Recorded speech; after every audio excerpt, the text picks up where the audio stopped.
नमस्कार दोस्तों, वेलकम। स्वागत करता हूं एक बार फिर से आप सभी का। मैं घनश्याम आरएस जंक्शन पर टारगेट आरएस 2021 की कक्षाओं में, जहां पर आज हम बात करेंगे दिनांक 11 सितंबर 2020 के करंट अफेयर्स के बारे में।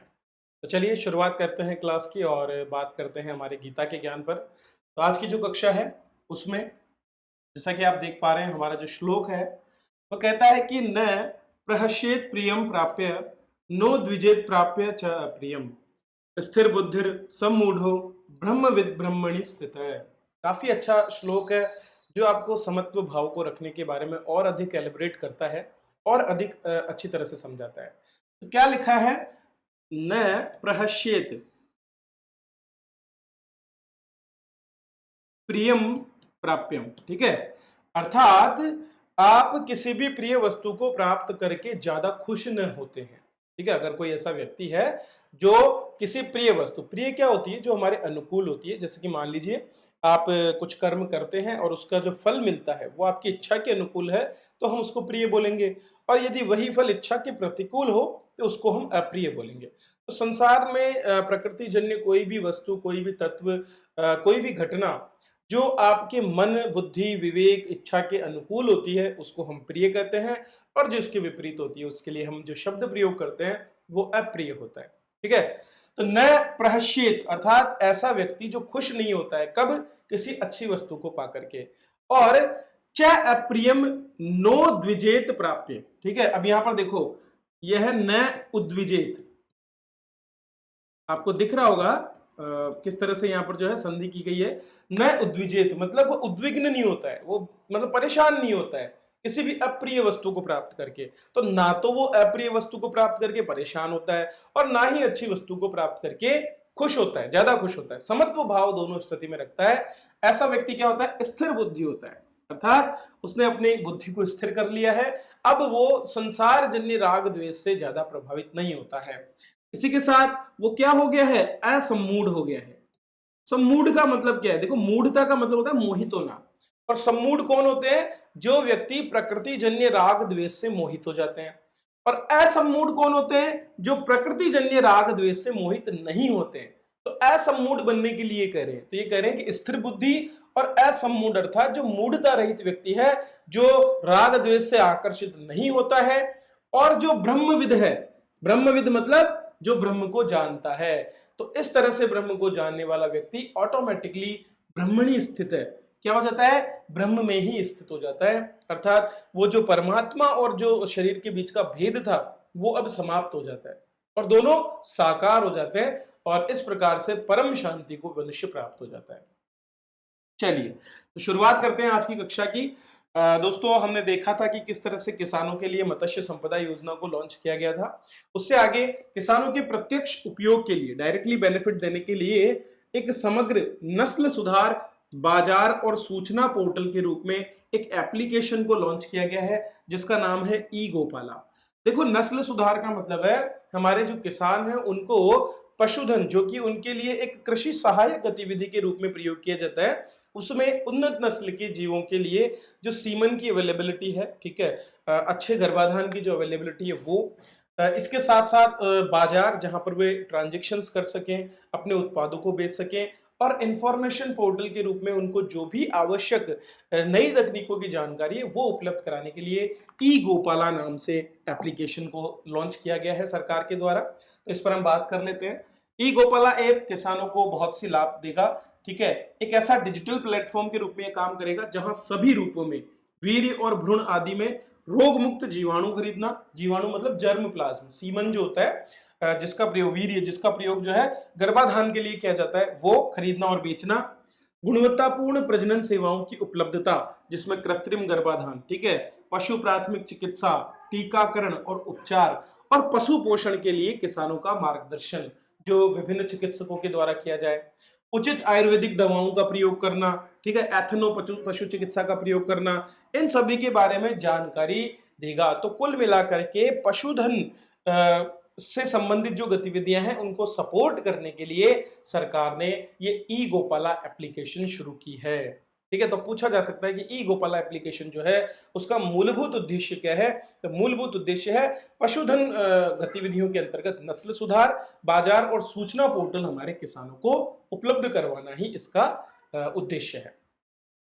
चलिए नेक्स्ट प्रश्न देखते हैं। यूनेस्को ने दोस्तों हाल ही में एक रिपोर्ट जारी की है जो बच्चों पर अपनी एक जानकारी प्रदान करती है। तो यूनेस्को के अनुसार 1990 से लेकर के 2019 के बीच भारत में बाल मृत्यु दर में कितने अंकों की गिरावट आई है? तो दोस्तों इन पूरे 30 सालों के दौरान भारत में 61 अंक जो है वो बाल मृत्यु दर में गिरावट आई है। दो तरह की मृत्यु दर हम पढ़ते हैं, ठीक है, एक को हम बोलते हैं बाल मृत्यु दर और दूसरे को हम बोलते हैं शिशु मृत्यु दर। तो पहली बाल मृत्यु दर है, ठीक है, जिसके लिए हम क्या उपयोग करते हैं? एनएमआर, नियोनेटल मोर्टेलिटी रेट, जिसके लिए, या इन्फेंट मोर्टेलिटी रेट भी हम इसको बोलते हैं, आईएमआर के नाम से हम जानते हैं, ठीक है। और दूसरी जो है उसको हम बोलते हैं शिशु मृत्यु दर। अब इन दोनों में अंतर क्या है ये समझ लीजिए आप। शिशु मृत्यु दर जो है उसके लिए हम जो शब्द उपयोग करते हैं वो है CMR या फिर U5MR। तो जहां पर भी आपको CMR या U5MR लिखा मिल जाए तो उसका मतलब समझिए ये चाइल्ड मोर्टेलिटी रेट है, जो 5 साल से कम उम्र के जो बच्चे हैं उनके जीवित रहने की दर को दर्शाता है, ठीक है। वहीं दूसरी ओर अगर हम बात करें बाल मृत्यु दर की, तो 1 साल की उम्र तक के जो बच्चे सरवाइव कर जाते हैं उनके आधार पर मरने वाले बच्चों की संख्या को दर्शाता है। तो ये दो अलग अलग जो मोर्टेलिटी रेट है उनको ये दर्शाता है। तो भारत में बाल मृत्यु दर में 1990 से लेकर के 2019 में काफी गिरावट आई है, ठीक है। ये रिपोर्ट है बाल मृत्यु दर के स्तर एवं रुझान, ठीक है। क्या है? बाल मृत्यु दर के स्तर एवं रुझान की रिपोर्ट है जो 2020 में किसके द्वारा जारी की गई है? संयुक्त राष्ट्र के द्वारा। और इसमें कहा गया है कि 5 साल से कम उम्र के बच्चों की मौत की संख्या 1990 में 1,25,00,000 से कम होकर के 2019 में 52 रह गई है पूरे विश्व भर में। पूरे विश्व भर में जो है ज्यादातर बच्चे नाइजीरिया और भारत के हैं। तो भारत में हालांकि हमने सुधार किया है, लेकिन अभी भी नियोनेटल या फिर IMR और CMR की दर के जो मामले हैं उनमें हमारे यहाँ पर काफी ज्यादा बच्चों की मौत होती है। पिछले 30 सालों में बच्चों की मृत्यु के कारणों पर अंकुश लगा करके, स्वास्थ्य सेवाओं में सुधार करके, टीकाकरण को बढ़ा करके बच्चों की मृत्यु दर को कम किया गया है, संस्थागत प्रसव और बाकी चीजों के माध्यम से। एक अनुमान है कि भारत में 5 साल से कम आयु के बच्चों की मृत्यु दर प्रति 1000 जीवित बच्चों पर 1990 में 126 थी, जो घट करके अब 34 रह गई, ठीक है। वहीं बाल मृत्यु दर या इन्फेंट मोर्टेलिटी रेट जो है वो 89 की तुलना में अब 28 रह गई है। तो 61 अंकों की गिरावट इसमें हुई है। तो ये दो इंपॉर्टेंट रिपोर्ट्स हैं जो हमें जानना था। 2019 में 5 साल से कम आयु के मरने वाले बच्चों में आधे नाइजीरिया, भारत, पाकिस्तान, कांगो लोकतांत्रिक गणराज्य और इथोपिया जैसे देशों के हैं, और केवल नाइजीरिया और भारत में इनकी संख्या लगभग 1/3 है टोटल जो बच्चों की डेथ पूरे ऑल ओवर द वर्ल्ड में हुई है उनमें से। चलिए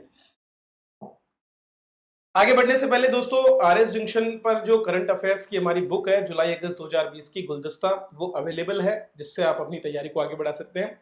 इसके अलावा जो छात्र अपनी RS परीक्षा को आगे टारगेट बना के तैयारी कर रहे हैं, अभी एग्जाम नहीं है लेकिन उसके लिए हम पहले से ही तैयार रहें, क्योंकि आने वाली बार जो भी एग्जाम होगा उसमें कंपटीशन बहुत ज्यादा रहने वाला है। तो आप अपनी तैयारी को अगर आगे बढ़ाना चाहते हैं तो हमारे विभिन्न कोर्सेज का भी लाभ इस पोर्टल पर ले सकते हैं। बहुत ही कम कीमत पर विश्वसनीय डेटा के साथ में हम आपको सर्विसेज प्रदान करते हैं। तो सोशियोलॉजी, आर्ट एंड कल्चर जैसे कोर्सेज हमारे कंप्लीट हो चुके हैं और इंडियन हिस्ट्री पर कोर्स हमारा चल रहा है, जिसको आप ज्वाइन कर सकते हैं। इसके अलावा RS प्रीलिम्स की टेस्ट सीरीज भी वहां पर अवेलेबल है, जिसका लाभ आप ले सकते हैं। चलिए आगे बढ़ते हैं। बहुत ही अच्छी टर्म मैं आज आपको बताना चाहता हूं। कल मैंने इसे पढ़ा तो मुझे लगा कि यार इसमें प्रश्न पूछा जा सकता है। निम्नलिखित में से कौन सा एक क्षेत्र है जो ग्लोबल कॉमन्स में सम्मिलित है? आपको बताना है ग्लोबल कॉमन्स क्या होता है, ये बात मैं भी चर्चा करूंगा। कौन सा एक क्षेत्र है जिसे हम ग्लोबल कॉमन्स में सम्मिलित कर सकते हैं? तो ये तीनों ही क्षेत्र जो है दोस्तों, इनको हम ग्लोबल कॉमन्स कह सकते हैं। अब ये ग्लोबल कॉमन्स या वैश्विक समान क्षेत्र जो है वो क्या है, उस पर हम बात कर लेते हैं। दरअसल बात कहां से आई? बात आई भारत, फ्रांस और ऑस्ट्रेलिया के बीच हुई त्रिपक्षीय बैठक के साथ। 9 सितंबर 2020 को वर्चुअली एक बैठक का आयोजन किया गया, जो ऐसी पहली बैठक थी जो भारत, फ्रांस और ऑस्ट्रेलिया इन तीनों देशों के बीच में एक साथ शुरू की गई है। और तीनों ने न केवल कोविड-19 महामारी के बारे में, बल्कि जो भारत प्रशांत, इंडो प्रशांत या इंडो पैसिफिक जो एरिया है, वहां पर आर्थिक और भूस्थितिक चुनौतियों और सहयोगों पर चर्चा की। इंडो प्रशांत एरिया में आपके हिंद महासागर और प्रशांत महासागर का जो आपस में लगने वाला कंप्लीट क्षेत्र है, जो भारत से लेकर के ऑस्ट्रेलिया के बीच तक फैला हुआ है, उस पूरे क्षेत्र की बात की जाती है। क्योंकि भारत यहाँ पर एक प्रमुख भागीदार है, भारत का सामरिक स्थिति यहाँ पर मजबूत है, तो उसे देखते हुए यहाँ भारत का यही प्रयास होता है कि इस क्षेत्र में शांति बनी रहे और ज्यादातर देशों का विश्वास भी भारत पर बना रहे। तो आपसी समुद्री स्थिति, मरीन ग्लोबल कॉमन, देखो ये वर्ड यहां पर आ गया, मरीन ग्लोबल कॉमन, त्रिपक्षीय और क्षेत्रीय स्तर पर व्यावहारिक और संभावित सहयोग के क्षेत्रों पर चर्चा यहां पर की गई। इसके साथ ही आसियान देशों के समूह, हिंद महासागर परिधि संघ, इंडियन ओशन रिम एसोसिएशन एक स्थापित की गई थी 1997 में, ठीक है। भारत की पहल पर इंडियन ओशन रिम एसोसिएशन जो है वो स्थापित किया गया था, जो कि हिंद महासागर के चारों ओर की परिधि पर स्थित कुछ देशों का समूह है। और हिंद महासागर कमीशन जैसे क्षेत्रीय संगठनों से सहयोग की भी बात इसमें की गई है, ताकि इस क्षेत्र को आर्थिक रूप से और सामरिक रूप से और अधिक मजबूत बनाया जा सके। तो अब ग्लोबल कॉमन्स शब्द पर हम बात कर लेते हैं, इसका मतलब क्या है।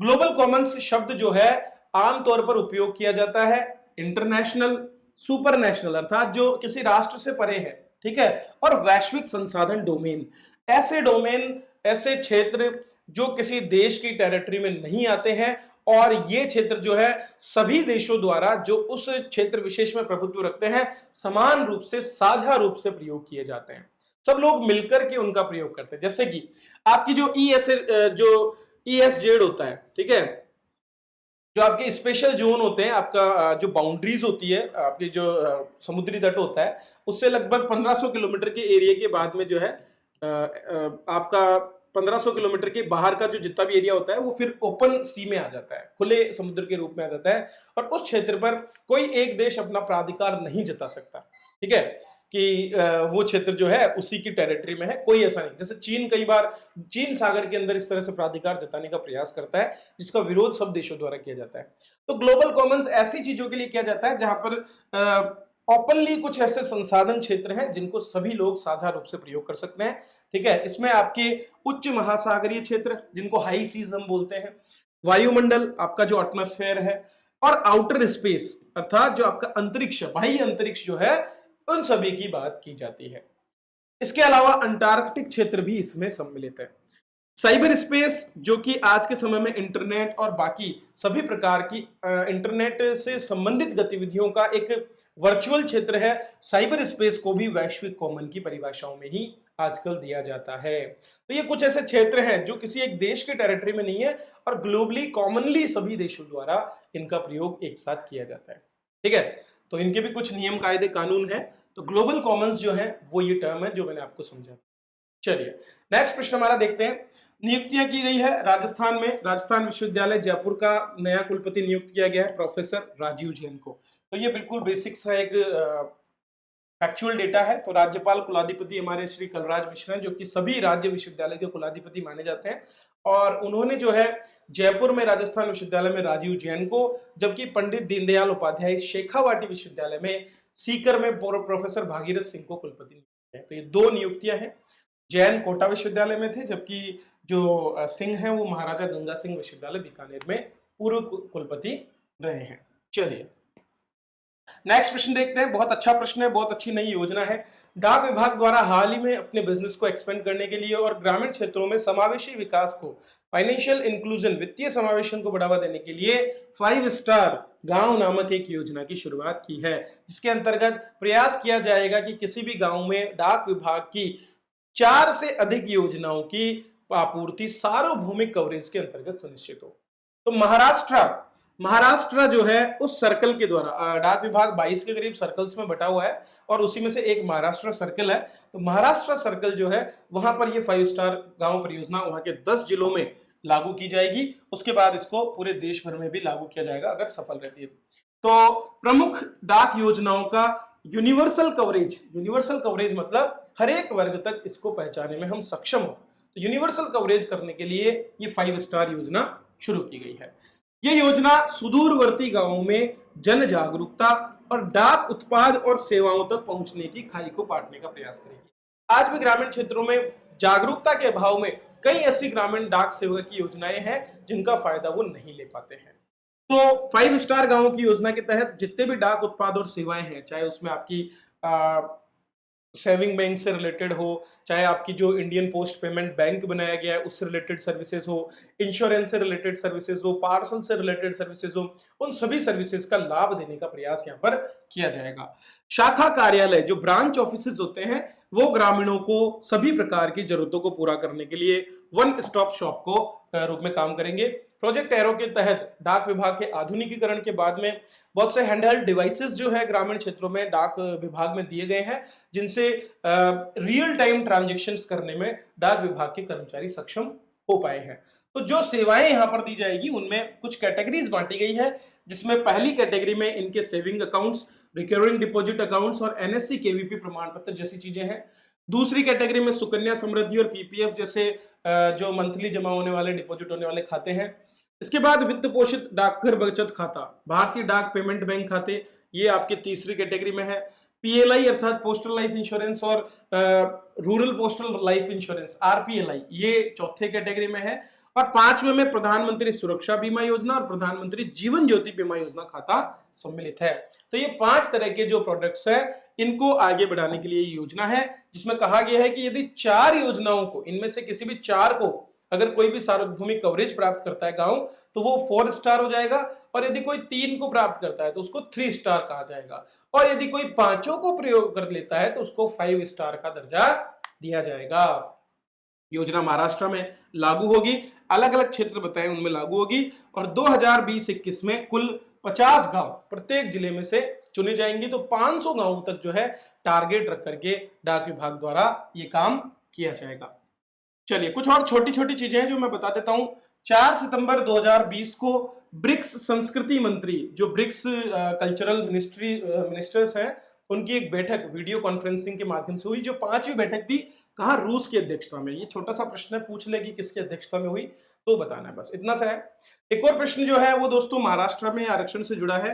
तो सुप्रीम कोर्ट ने मराठा समुदाय के लिए जो आरक्षण का प्रावधान है उस पर रोक लगा दी है, क्योंकि महाराष्ट्र सरकार ने 2018 में 8 सितंबर 2020 को जो रोक लगाई गई है कानून पर, उसको पारित किया था 2018 में, और इसके अंतर्गत सामाजिक आर्थिक रूप से पिछड़े वर्गों के लिए 16% आरक्षण की बात की थी। ठीक है, कितनी? 16% आरक्षण की बात। फिर बाद में जो बंबई हाई कोर्ट है उसने कहा था कि ये कानून तो सही है, आप दे सकते हो, लेकिन 16% जायज नहीं है, 12 या 13% से ज्यादा आरक्षण नहीं होना चाहिए, इतना कहा था। रोजगार में 12 और प्रवेश के मामले में 13 से ज्यादा नहीं होना चाहिए।